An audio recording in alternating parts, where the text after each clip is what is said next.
Hey there, I'm Dr. Karen, and I am so excited to have you here with me today. In this session, I'm going to show you how to make your clinical expertise scalable so that you can go from being a skilled clinician to an impactful leader. So let's get started.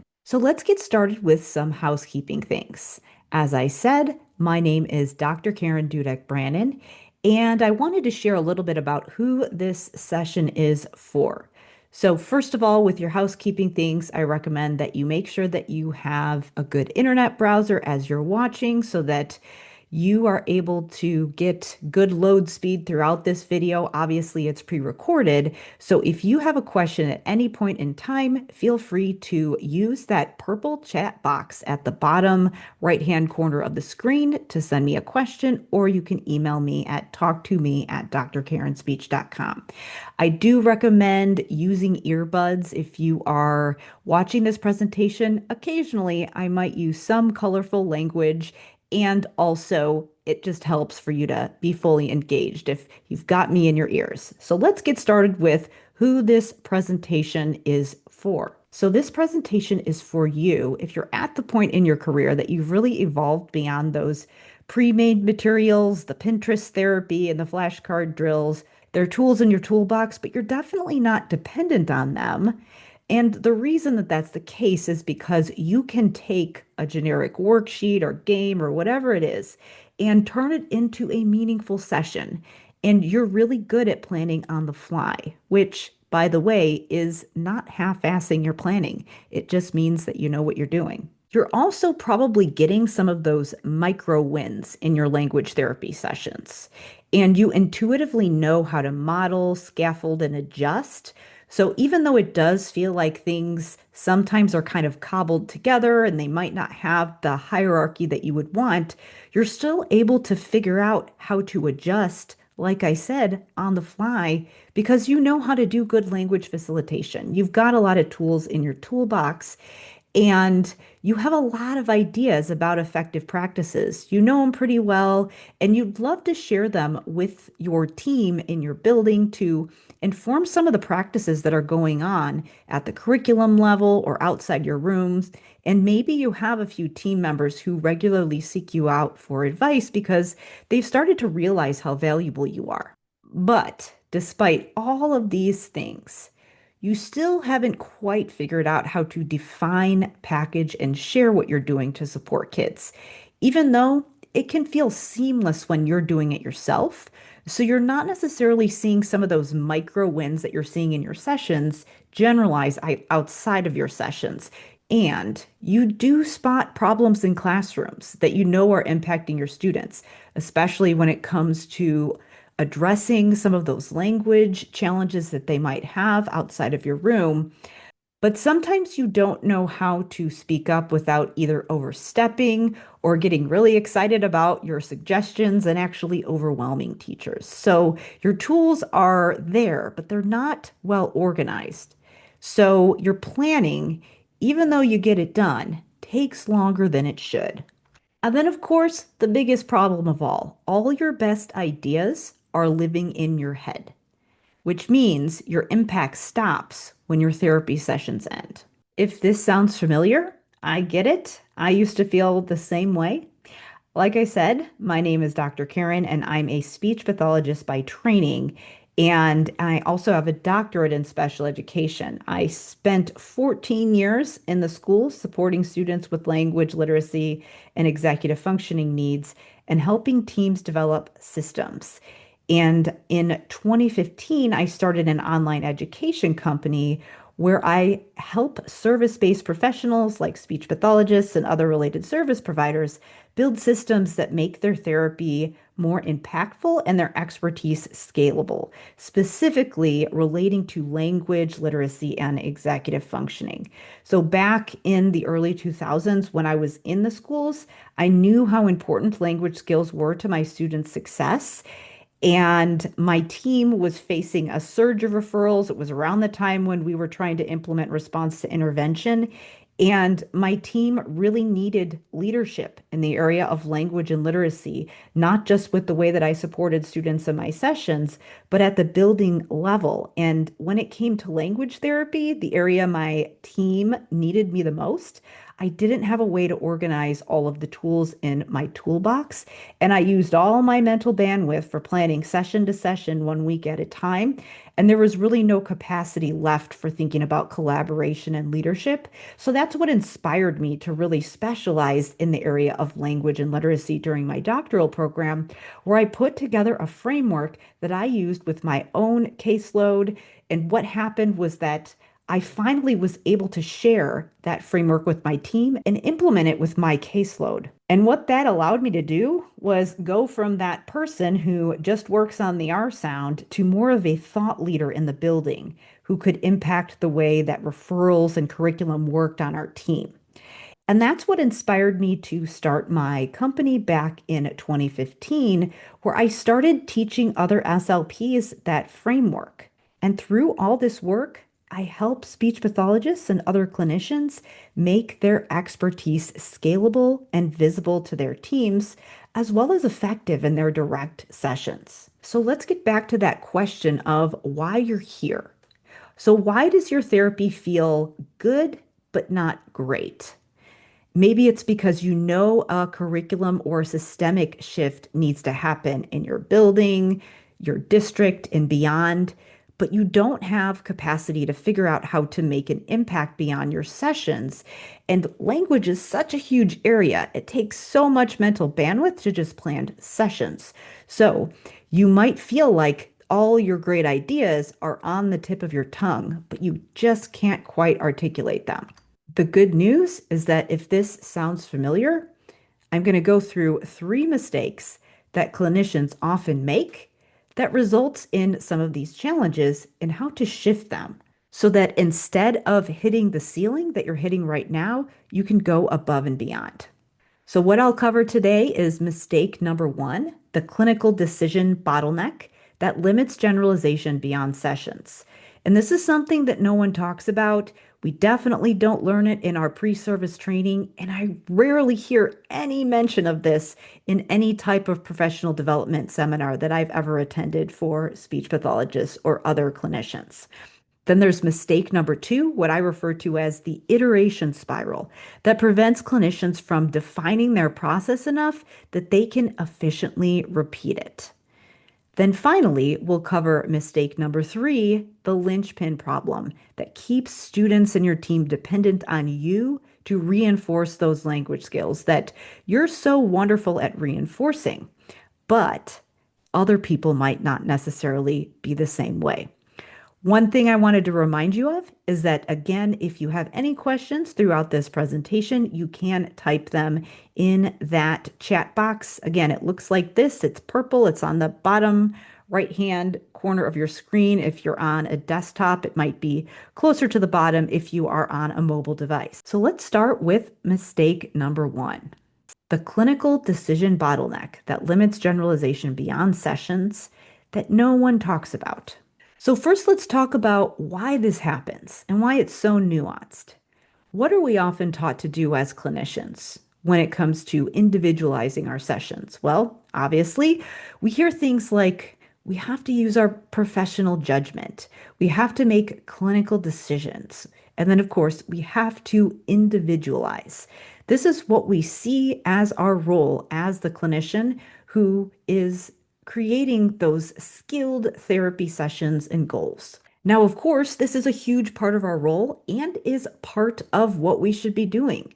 We've got to embrace this idea of individualizing for all of the very important things it brings. So, one of the reasons why this is particularly important when it comes to language therapy is because language development is not linear throughout those school age years. Even though we might be able to consider some kind of a developmental hierarchy, we know that things like environment and exposure really impact those language skills. So it's really difficult to pinpoint what language skills are age appropriate at what time. And so that means we've got to do a lot of legwork and problem solving to try to figure out exactly the best way to serve our clients, figuring out what their needs are, figuring out what environmental demands are, and just generally how to help them be successful. There's definitely not a scripted way to do this. So that's why the idea of individualizing is good from that standpoint, particularly when it comes to language therapy. Another reason why individualizing is good, again, is because environmental exposure and expectations can impact development.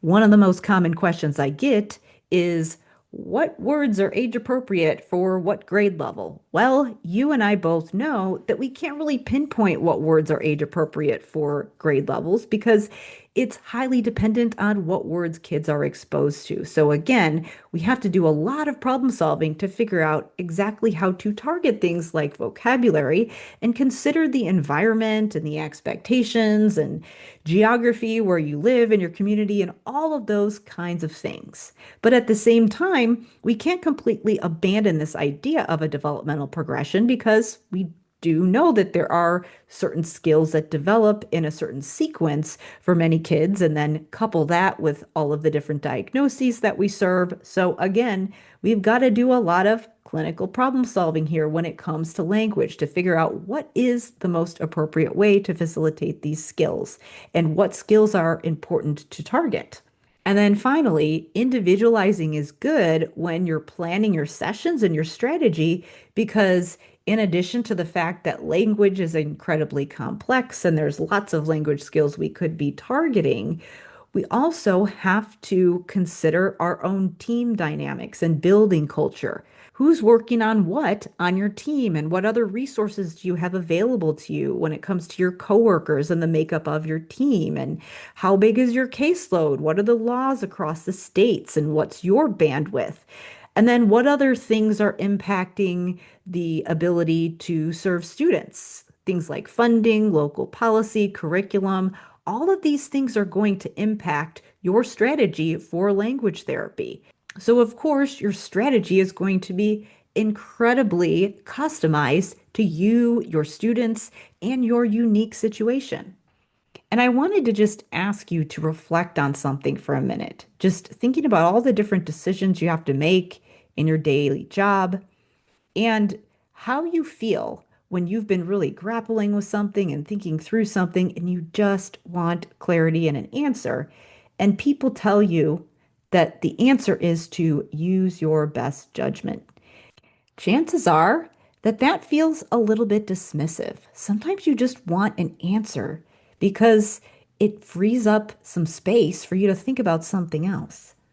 Now, if you're like most clinicians who are supporting kids with language and literacy needs, you've probably worked on a lot of these skills that are on the screen right now. You might have worked on inferencing and synonyms and stating the main idea. You probably have some students who have some goals for WH questions, and maybe you've got teachers telling you that your students need to work on following directions.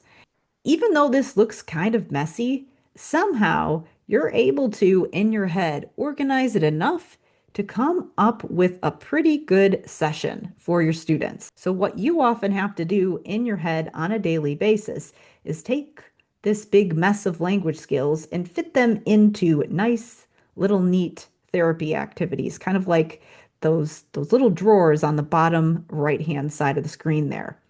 That's what your brain is doing on a daily basis. So let's quantify this for a minute. Let's say that you have 60 students on your caseload, and most of those students have at least one language related goal.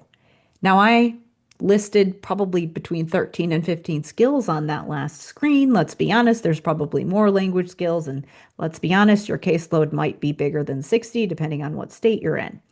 So, if we multiply the number of students by the number of language skills, that's a lot of decisions. That's over 900 decisions that you would have to make when you think about the student versus the decision of, do I work on this skill with the student? Thankfully, there is a solution, which is to make what you do scalable. So, shifting from saying, how do I plan these sessions week to week, to how can I invest time in creating something now that I and others can continue to use? So, take a second and consider how you've been doing your sessions. Could you take what you're doing and easily repeat it yourself without significant ongoing effort? And could you explain what you're doing to someone without your professional credentials so that they could do it? And could your process be replicated across multiple people? If the answer is no, your process isn't scalable, at least not yet. And here's the thing that most people don't realize. The more skilled you are as a clinician, the longer you can stay in this place and sustain this clinical decision bottleneck. And that's because if you are a good, skilled clinician, your ceiling of tolerance for putting up with this is higher because you're able to pull off a pretty good therapy session even without a framework. This is Connie, and Connie actually went through my Language Therapy Advanced Foundations program where I teach my language therapy framework that I used in the schools that I developed during my doctoral program. And this is exactly what she was doing. What she said was, I always enjoyed language therapy, but I used to spend hours planning for my sessions. But once she learned the framework, that all changed. And she was able to see some quick results with her students, but most importantly, she was able to do it in much less time. When she started, she was actually spending more time planning than she was in sessions, and she was able to essentially cut that in half. Which leads me to the second mistake, which is called the iteration spiral. And this iteration spiral is what prevents clinicians from being able to define their process enough that they can repeat it. Maybe you have lots of ideas. You can even get lost in the zone when you're working. You love the creative process of thinking of different ideas when it comes to language therapy or therapy in general. And maybe when you have a new idea, you tend to get so excited about it that you overcommit to big projects. You just get sucked into them because you're so excited about it. Maybe people talk about how smart you are, but don't follow through on your suggestions, or people make comments about how smart you are because they don't understand half of what you're saying. And when you take an honest look at what your planning looks like when you're doing it in your head, and you're thinking about all these different things that you have, your system, you might have some different toys or flashcards or worksheets or apps and games, and there's lots of different things that you're using for language therapy, which is great. You should be using those things. But then you have all these other ideas. There's things that you're pulling together from what coworkers asked you to do, or initiatives in your building, or maybe things that you've collected, or maybe just the random ideas that pop into your head as you're going through the day. And even though it can feel a little messy, a lot of times it makes your brain really happy. You love this creative process. So you're passionate about what you do and kind of intense, even if you're introverted. You like to get things done and you're comfortable with aggressive timelines, but you might have moments of burnout. But then you recover quickly and continue to repeat that same pattern. So you kind of have this love-hate relationship with hard work and the hustle, where you sometimes love it, but because of the overcommitting, sometimes you think, oh crap, what did I get myself into? Now, obviously, when you're a high performer like this, there's a lot of good things about it, but there might be a lot of downsides as well. Maybe you've had some uncomfortable conversations with your significant other or your family members about how much you're working. You might overwhelm people with some of the technical explanations, like your coworkers, because those technical explanations are kind of your default setting because you know your discipline so well. But people don't always call you out on it, so you're not really sure if you're doing it. And a lot of times, the reason they don't call you out is because they might be intimidated, or maybe they don't want to hurt your feelings. And another downside is that you might, without realizing it, overcomplicate things for yourself and others. And you're constantly tweaking your process. And since there are no parameters, it rarely feels good enough to be able to share. And the challenge when you get past that Dunning-Kruger phase is that when you develop something, you know when it might need to be tweaked, and you might know ways to improve it, which of course means that it might lend towards being a perfectionist. The problem is that if there are no constraints, it can actually stifle you from moving forward and defining things enough that people can understand what you're doing. So the key to solving this problem is creating a scalable container. You create some constraints to organize those broader language areas and those isolated skills, tools, and resources that you've collected, and you establish what I refer to as containers to rein you in just enough to define your process and drive your iteration forward. So, shifting from this idea that you need to continue to add more skills, more materials, and instead, we need to create a clinical container. One of my language therapy advanced foundations students, Michaela, was able to do that when she learned my 5 component language therapy system that I teach. What she said was that language therapy advanced foundations helped her to be so much more confident, which made her job less stressful and actually made room for more passion for her job. Which leads me to the last mistake, which is the linchpin problem that keeps students and your team dependent on you to reinforce those language skills. A linchpin is a small mechanical pin that holds a wheel or some other type of structure in place. And if it's removed, the whole structure falls apart. So if you're the only one on your team who has any idea what your process is for facilitating language, then you are a linchpin, which somewhat feels good to be indispensable, but at the same time does not create a situation where generalization is likely to happen.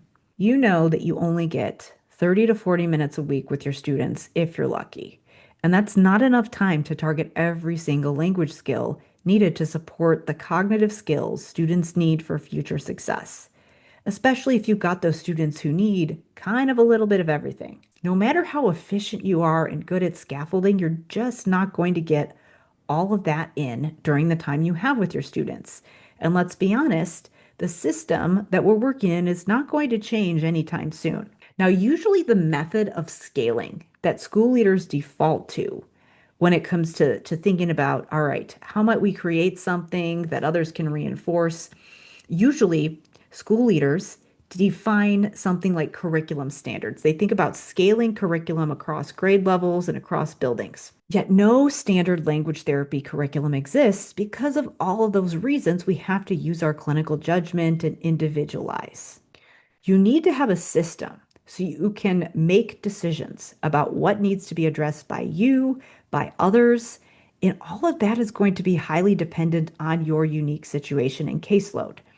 You need this system so you can make sure language facilitation happens outside your sessions, but this won't happen if you essentially are the system.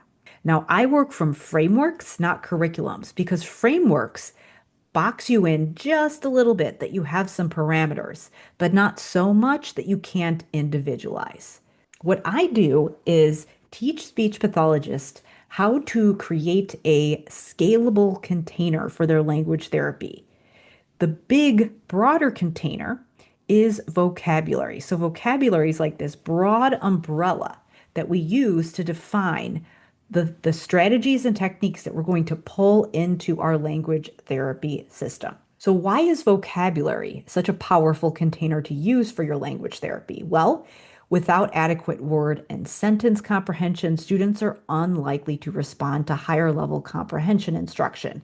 So that's why I often see clinicians who come into the language therapy advanced foundation program and they are working a lot on high level comprehension, but because they don't have a container for vocabulary, they haven't targeted those foundational language skills to the extent that they need. So, because word and sentence level comprehension are so important, if we don't address those underlying vocabulary issues, those comprehension challenges are likely to persist. And there's a huge body of work that supports this idea. Now, most clinicians know that vocabulary matters, but not many use it as a foundation that organizes therapy into a strategic, repeatable system, which is why many clinicians are getting good results, but not exceptional results. So, what we want to shift is going from thinking of vocabulary as just a set of skills, which of course it is, but it's also a container that allows you to highlight essentials and piece together what you're already working on, and then also eliminate what doesn't fit within that framework. I've had a handful of students, two different Jennifers that happened to go through Language Therapy Advanced Foundations and applied this framework for vocabulary. What Jennifer Smith said was that she felt competent and effective. She didn't think she could possibly love her job anymore, but once she got a better framework, those results that she was already getting amplified. And then the other Jennifer said, I know that I'm a better SLP now because of what you have given me. So the first step is to identify the big container, and then we have to identify smaller containers that fit within. And then after that, once we've defined our other areas, that's where we can start slotting in those treatment techniques to make sure that we're addressing all of the areas. And here is where we can start to organize and evaluate what you might already be doing, decide if you want to add new strategies, and so on. So those 5 areas that are going to fit under vocabulary, that are all going to support it as well as interact with each other, are phonology, orthography, morphology, semantics, and syntax. So phonology, of course, being that we need to be able to produce and recognize words when we hear them, not just from a standpoint of speech sound disorders, but also having that picture in your head of all the sounds that make up a word and the meaning that they have when you say all of those sounds in sequence, and then also being able to produce them. So phonology is both a skill that has to do with being able to pronounce the words, but also being able to recognize them. So it supports vocabulary as well. Then, of course, we have orthography. So being able to recognize and produce words in print with automaticity. So we don't often think of spelling as a skill that is within the SLP scope, but it absolutely is, because the spellings of words and the print symbols that go with them are also tied to word meanings. And then, of course, we have morphology. So these are all starting to build on each other, is that we need to develop knowledge of those linguistic units that make up words. So prefixes, bases, roots, all of those things that are going to drive meaning of words. So they're going to have those linguistic units that are going to have phonological characteristics. They're going to have semantic meanings. And then, of course, our ability to understand those and be automatic in our recognition of them is going to impact our vocabulary development as well and have a big impact on our literacy skills. Then, of course, we have semantics. So understanding word attributes and how they tie to word meanings. So having those ideas of word attributes and having strategies to build these skills is, of course, going to be very important in our understanding of vocabulary as well. And then finally, we have syntax, which initially I did not think of syntax as a vocabulary skill, but it absolutely is, because it's not just important what words mean, but also it's important what words do. Vocabulary is about both content, knowing the content, but also being able to use the content and put things together. Syntax is huge in language comprehension and supporting those high-level skills. This is Jessica, one of the Language Therapy Advanced Foundation students, and she saw a huge difference when she started to work on both syntax and semantics. And one of her struggling students finally started to become more aware of the way that he was stringing sentences together and actually start using them. Now, I imagine that you have a bunch of questions at this point, because this isn't something that we often hear about in a lot of seminars for SLPs. So the first question being, okay, I get that vocabulary is important, but how do I actually define my specific role in literacy? How do I define how this looks for me in my building with my caseload? So the first step is to learn the framework. Learn a framework for targeting those foundational language skills, which of course should center around vocabulary and those 5 components that I mentioned today. And what this is going to do for you is clear up some misconceptions surrounding comprehension.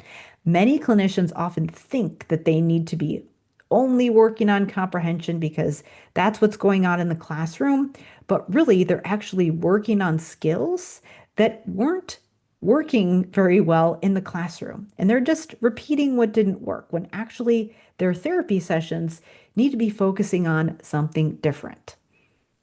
So the way that we solve that problem is to really define those bumpers for yourself, define those containers, learn the framework, learn the essential five process, and allow yourself to iterate and come up with ideas within those parameters.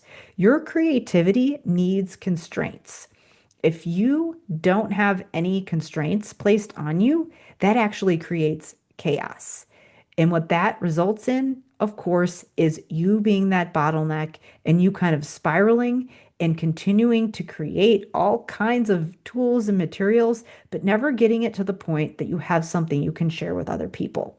That feeling of needing to know all the answers and needing to know this perfect process is a very common linchpin tendency. The next question, since I've talked so much about sharing and training other people in what you're doing, is am I saying that direct therapy doesn't work? No, absolutely not. Your direct intervention is, of course, a very important part of what you do. Obviously, you're very skilled in that area.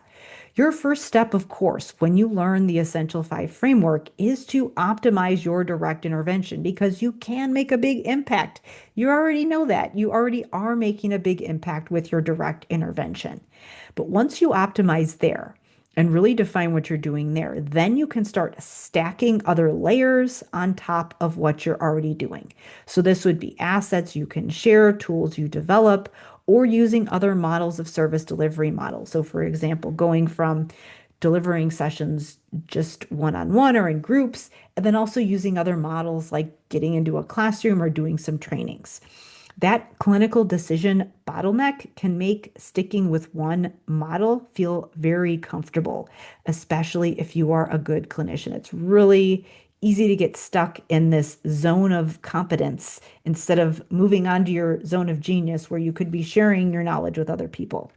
The next question, I know I talked a lot about really fine tuning and creating parameters and potentially eliminating things. Am I saying that you need to go and purge all of your materials?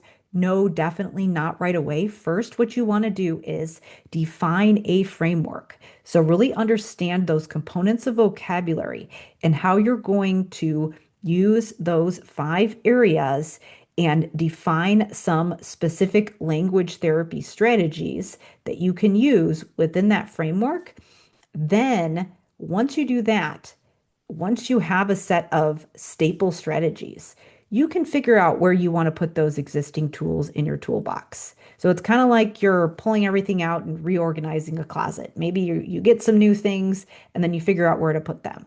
That tendency to want to just purge everything and do a complete overhaul, that's the iteration spiral tendency. The next question that I often get is how do you determine if you are creating a framework that's aligned with your curriculum and evidence-based practice and is research informed and all of those good things. So regardless of what curriculum your district has chosen, a framework emphasizing vocabulary is going to be aligned with curriculum and research. There's so much research that supports vocabulary and metacognition and all the different things that you can pull in to a framework that's supporting those five components. And just keep in mind that aligning with curriculum does not mean that you need to be doing exactly what the teachers are doing. That's why you are a speech pathologist and they are teachers. You have different roles. What aligning with the curriculum means simply is that you increase students' access to curriculum. And that often means that your sessions might look different than what's going on in the classroom in order for you to build those skills that they need in order to better access and participate in the curriculum. Learning to scale will actually also position you to impact the curriculum as well. So not only will it make your direct sessions more effective, but it will also help you build the skills that you will know how to strategically impact the curriculum.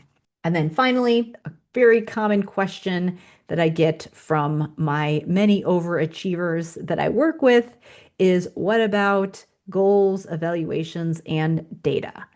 You do not have to rework all of your goals or IEPs just because you're creating a new framework or you're doing something different in your therapy or coming up with a new set of strategies. Goals are the destination, not the vehicle. So the strategies and the framework are the vehicle. You can actually keep the goals that you have The same for students, even if maybe you realize you might need to do more semantic study instead of working on some of those higher level comprehension goals. But you still probably also want your students' comprehension to improve. So just because you're working on some foundational skills that are going to get you to that end destination doesn't mean you need to do a complete overhaul right away.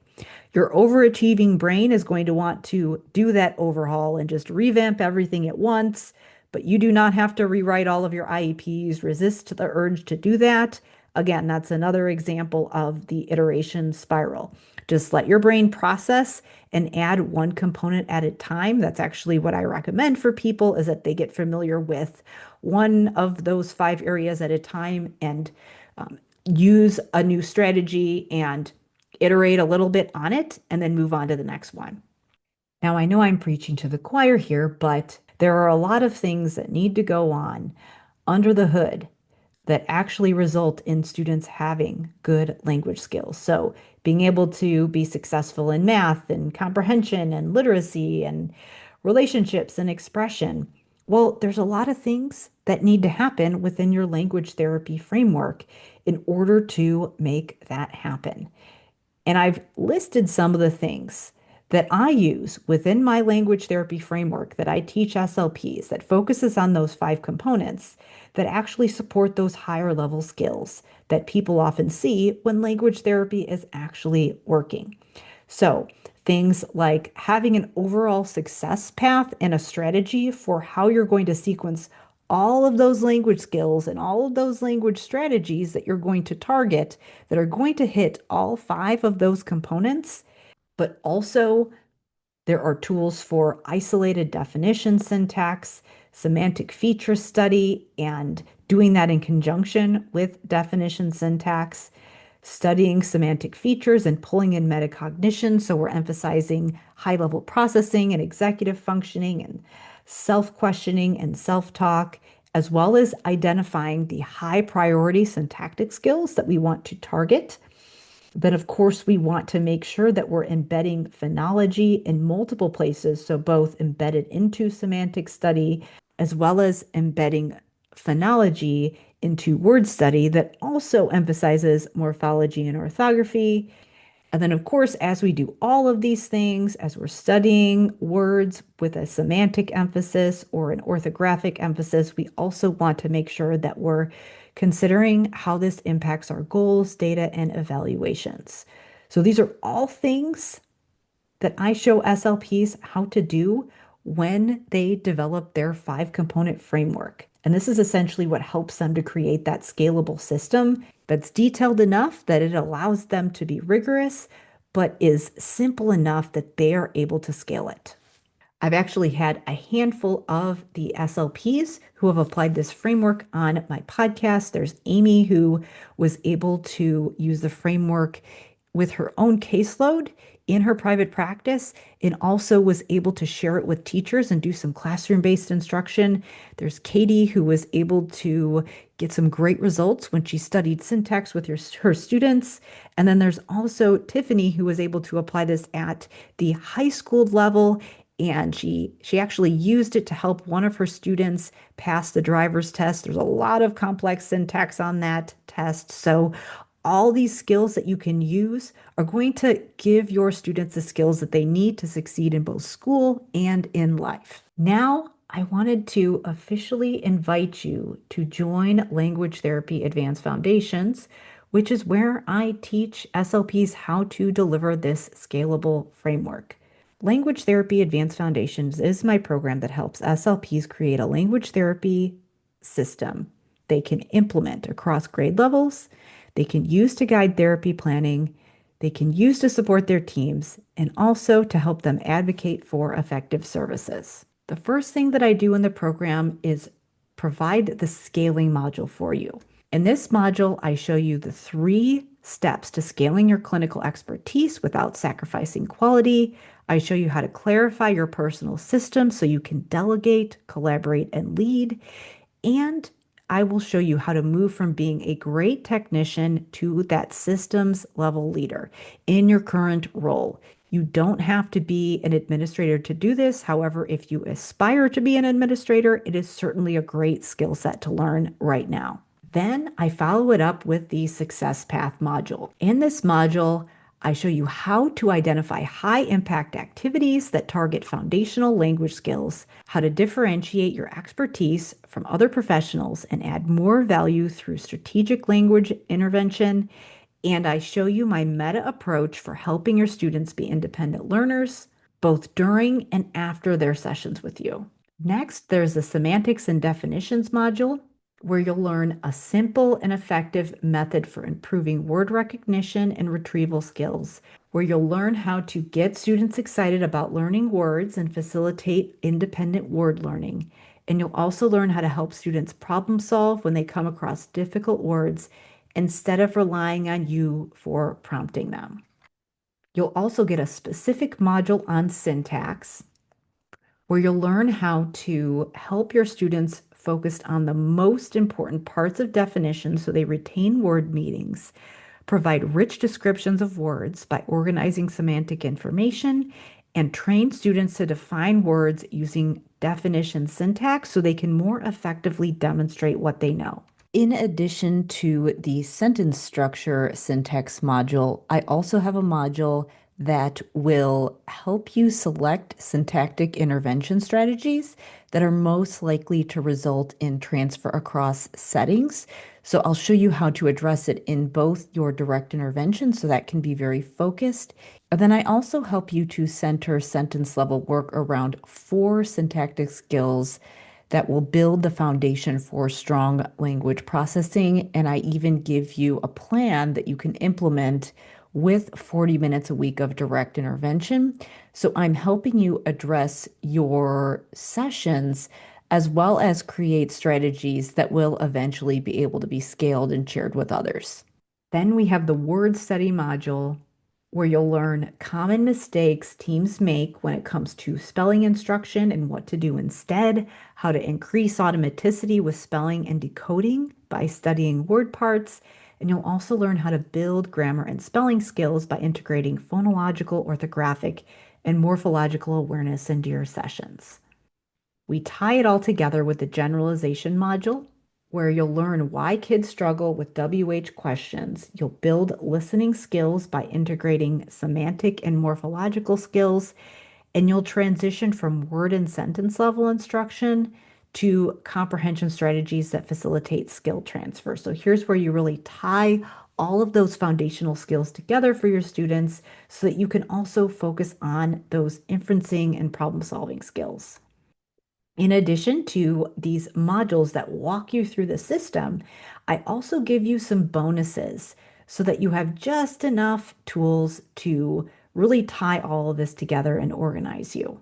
One of them being the SPOT Framework Guide, which gives you a set of curriculum guides for learning academic standards and communicating with teachers, as well as collecting and summarizing data, as well as a guide to writing goals and evaluations and an IEP goal bank to streamline your goal writing.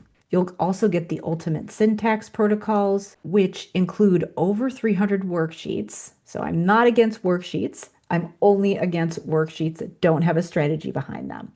So the worksheets that I provide for this syntax guide will help you to build the comprehension skills your students need to understand text language and have that effective comprehension and expression, and it will show you how to prioritize the most important syntactic skills that are going to drive that forward. Then, of course, we have the morphology and word study toolkit, which is going to help you build those morphological, orthographic, and phonological skills that are going to boost vocabulary skills and to help your students to build those strong reading and spelling skills. And then, of course, we have the semantics and definition strategies, which will give you protocols that are going to boost word retrieval and your students' ability to learn and retain new vocabulary.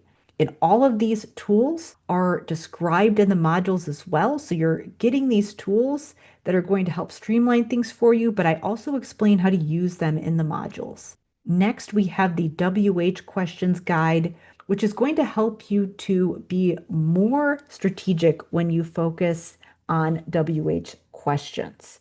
A lot of times people work on these in a very isolated way, so I teach you how to be strategic and contextualized. so that you can actually improve carryover on those high-level comprehension tasks and pull in an emphasis on vocabulary as you're working on these WH questions. And then finally, we have the members Q&A area. There is both a Facebook group and then also comment sections within the members area as well, where you can leave me a comment and a question if you have a question about implementation. I also have some past Q&A session recordings that I periodically create for members where people submit questions to me and I answer questions about complex cases. I do this asynchronous format because people are in all kinds of different time zones. People are very busy. So I give you the ability to get support asynchronously so you can do it when it's convenient for you, whether you prefer submitting a question or whether you prefer going back and forth in the comments with me. So if I sold all of this separately on my website, it would be over $6,000. That's obviously not what I'm going to charge you today for Language Therapy Advanced Foundations. So I could have created a resource that offered more lesson plans or just create a traditional professional development seminar, which a lot of times those options involve bombarding you with tons of materials or just overcomplicating things. But instead, what I wanted to do was really define those bumpers and deliver all of this information in one concise container with only the materials you need and do it in a way that allows you to consume the information when it's convenient for you. So there's no intricate scheduling required to learn the process. So that's why you can join Language Therapy Advanced Foundations today for either 3 payments of $197 or you can pay in full for $497. You do get lifetime access to all program features. So as soon as you register and either make the pay in full option or pay the first payment of the 3-pay option, you get access to all of the program features. So you'll get your login and you'll be able to start watching the trainings right away. They're all on demand. And then you'll also be able to get access to all of the bonuses and resources that I mentioned today, as well as the area where you can ask me questions. It is delivered in an online portal where you can just log in and watch it whenever you want and rewatch it as many times as you need. Now, obviously, a lot of other programs available for clinicians focus a lot on the lesson plans, which of course, I give you lesson plans and protocols, but no one else shows you this concept of scaling from the start. So now you have several choices. You can keep being that bottleneck. You can continue to be the linchpin in that iteration spiral and essentially hoard your expertise in your brain. Or you can create a scalable system that elevates your expertise beyond your sessions and puts you in a position to make a tremendous impact. So you can start seeing that generalization you know your students are capable of. And you can join me in Language Therapy Advanced Foundations for 3 payments of $197 or 1 payment of $497.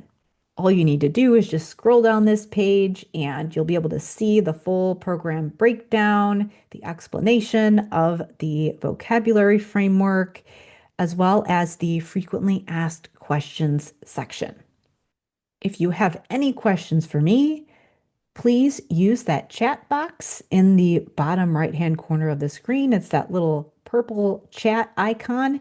And you can also email me at talktome@drkarenspeech.com.